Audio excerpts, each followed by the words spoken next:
I'm very excited because this week is a special podcast.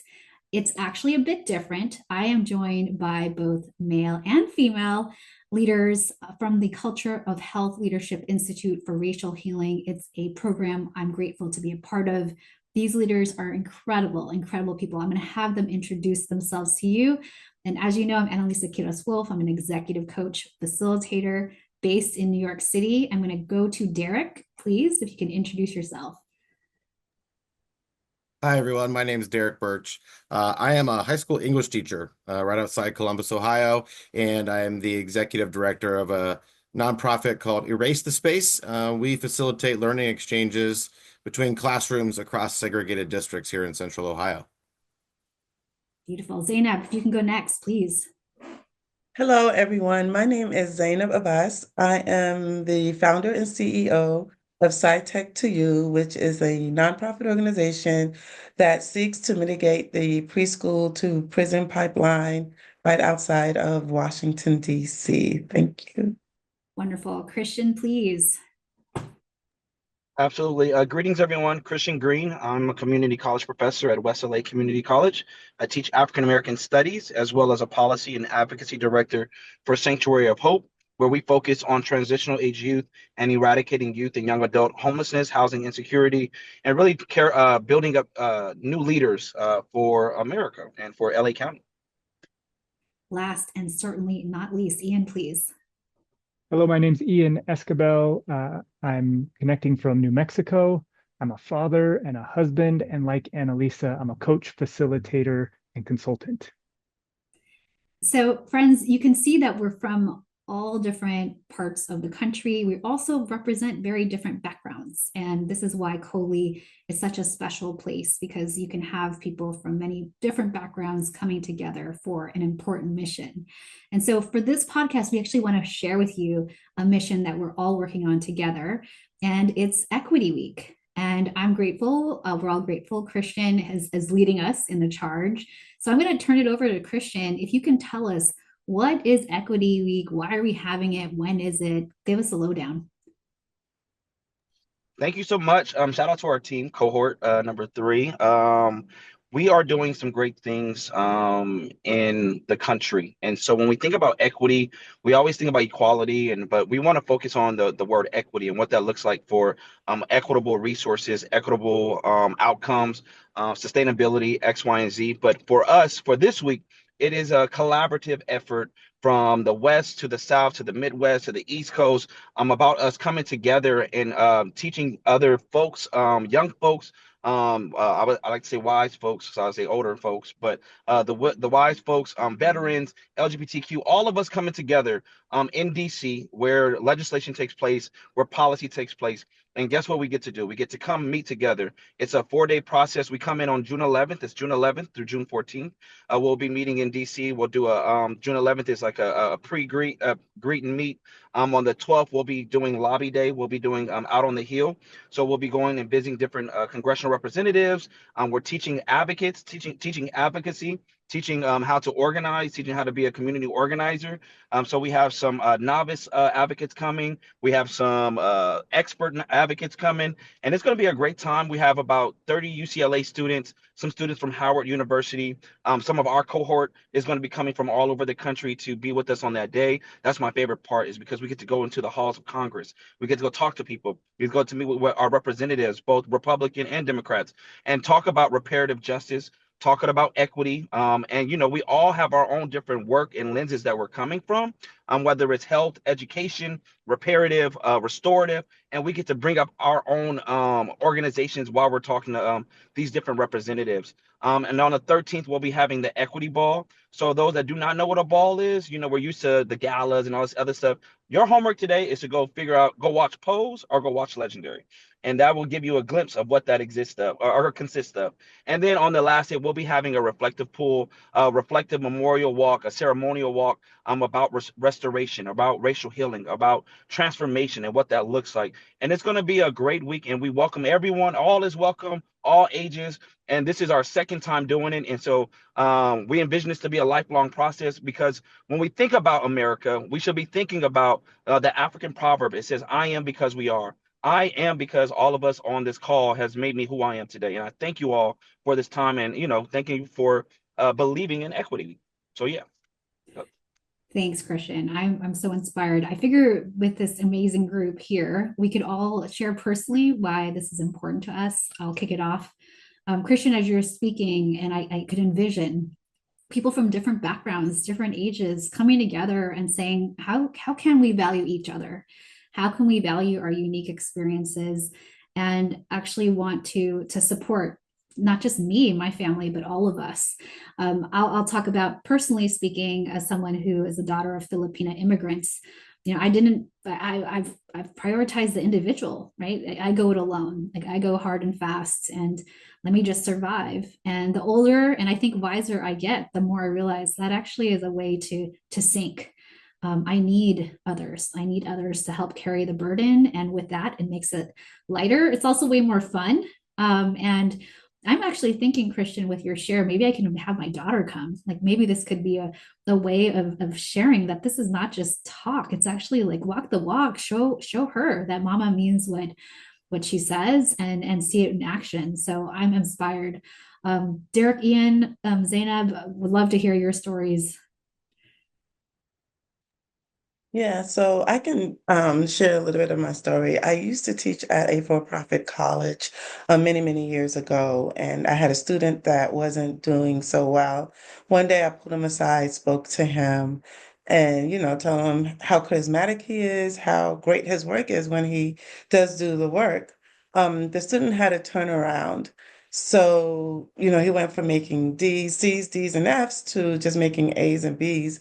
At point, he was even tutoring a lot of his peers in the classroom. About 2 weeks in, because this was a accelerated program, associate's program that I was teaching in biotechnology, the president of the school came into my classroom with two plainclothes police officers and arrested him right in the middle of, our classroom.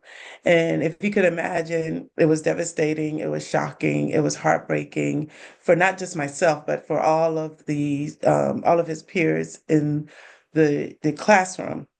So I wanted to make a difference, and that is to mitigate the, preschool, essentially the preschool to prison pipeline. And so I thought the best way to do it is to capture youth while they're young and to give them access to STEM, if you will, because I was teaching a STEM subject and he was very good at it. Um, so that's, what prompted me to start SciTech to You and to make it a mission to do all I can to, mitigate, minimize, and hopefully one day eliminate this preschool to prison pipeline. And in my work, I found that a lot of students that are suspended in school or even expelled in school have a higher rate of incarceration. Additionally, African American students are targeted for that. When you look at the statistics, there are about 13% African American in the country, but they make up almost 50% of the prison population. So if you can imagine, that's something that needs to be addressed. So instead of the preschool to prison pipeline, we need to create a preschool to prosperity pipeline and increase representation in STEM. So that is our mission with SciTech to You. So I'll let someone else go from there. Thanks, Zainab. Ian and Derek, one of you, I'd love to hear why is this Equity Week important to you? All right, I'll go. This is Derek speaking. I think that when Christian mentioned this, I was really on board because this is a lot of the work that I do in Ohio. And it's been really interesting to see this work from everybody's sector that they're coming from. But for right now, equity is a bad word in education. It's being eliminated through legislation in Ohio and national executive orders. And so knowing that this work is absolutely important because we can look at the numerous studies that show that when needs are met for students, and all students have different needs, they can achieve so much.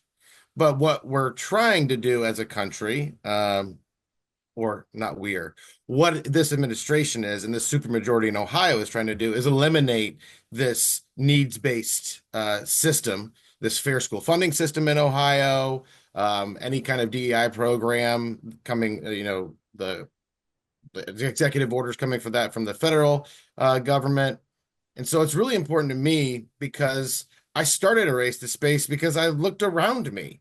I was a teacher in a rural school and in a suburban school. I grew up in the area, and it was really clear that equity was not the mission. And I could say that's true for every single metro area in the country. That segregation of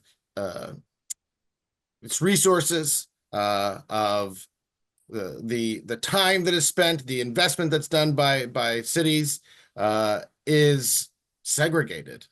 And so what we're looking at is a system that is not built on equity, yet these attacks are still happening. So yes, I do want to criticize the system, but I am not in the business of creating more harm while we're doing it.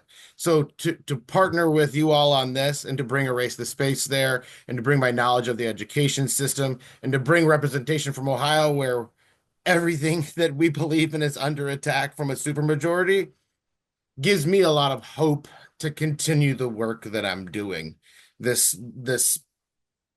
My cup is filled when we do this because it can get depleted. We just had a big march of teachers coming to the State House last Thursday in the rain to say, like, let's not short students $2.75 billion while giving a professional sports team, the Browns, $600 million in bonds in this new budget. So it's extremely important to this, what I believe to be really foundational, just the right to learn and be around other people. Thanks, Derek. This is Ian. Like Derek, I work in education, and here in New Mexico, our public education department is trying to respond to a suit brought against it. And our state can do a better job serving Native American students, English learners, students from economically disadvantaged families, and then students with disabilities. Those were the at-risk student populations named in the lawsuit. And so this work is very important to me. Christian, I want to thank you for your leadership. I think anytime we get people from across the country to gather, that's powerful. Anytime we go to DC to have our voices heard, that's powerful. And sometimes being in New Mexico, DC feels very far away. And so I like this opportunity. And Elisa, when you were talking about maybe bringing your kids to that space, I think there can be theoretical components of this work, and then there can be very personal components of this work. And so thank you again, Christian, for you and your team kind of providing this opportunity. I like this year-over-year opportunity, but these are fundamental ways that we as citizens can engage with systems, Derek, to your point, to let systems know what we want, to let leaders of those systems know what we want, both at a federal level and at a state level. Thank you all. Christian, I'd love to hear your perspective. Absolutely. So I found my brother. I was in the foster care system, and when we talk about systems, I lost my brother on New Year's Eve, this past New Year's Eve. Got news that while I was in church, praising God. However, my brother was incarcerated and another system, right? But he was formerly incarcerated for 22 years. Then he got out. Then I was able to find him through ancestry.com. Then he ends up going back to jail because of the system wouldn't let him grow and develop and be able to get a job and secure a livelihood for himself. So he ends up passing away in jail because of something happening outside of his realm. When we think about systems have tormented, have broken, and have devastated families from all over the country, all over the world.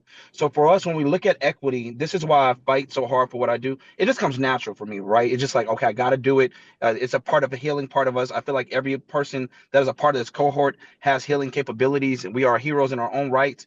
And for me, I think that this is where we get to heal the nation as individuals, from New Mexico to Ohio to Maryland to here. Like, we're all coming together from different backgrounds, right? From different systems background, and being able to say, you know what, we are not going to stand for this. This is what we envision. This is how we can reimagine what America or what equity looks like. And there is no one size fit all answer, right? We got to come together with solutions. We can criticize all day, but if we have no solutions, such as Equity Week is a solution that we can help heal individuals, find joy within this time frame, be able to communicate with one another, figure out how to partner, how to build an ecosystem with one another, and really build this idea of advocacy. And I think that this is where I guess this is my personal belief is around Equity Week, and I really want us to think about how do we help heal the nation. I so love that. Christian, I would love for you and of course others too. So look, we have an audience and we hope that they can hear our message. We're telling about this week. What is the request we have? What do we hope people can do? Can they come? Tell us, yeah, what's the invitation here, Christian? Invitation is meet us in DC.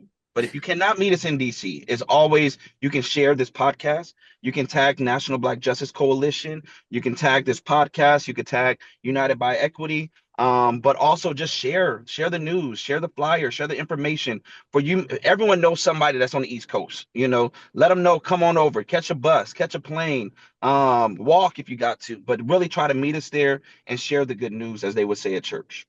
Share the gospel. I was going to also add, if you are not happy with the geopolitical status of this country, this is a great opportunity for you to come out and voice your opinion to your representative, not only about the issues that we're addressing, but even the issues that is on a micro level that affects your community. This is equity for everyone. So where you need support from your representative, this is a day to come out and let them know what your needs are. We elected them. It's our taxpayer tax dollars that are paying them to do the work for us. So this is an opportunity for them to hear you and your concerns. All right, everyone. So grateful for you. Hopefully we'll see you in DC. Thank you so much. Signing off.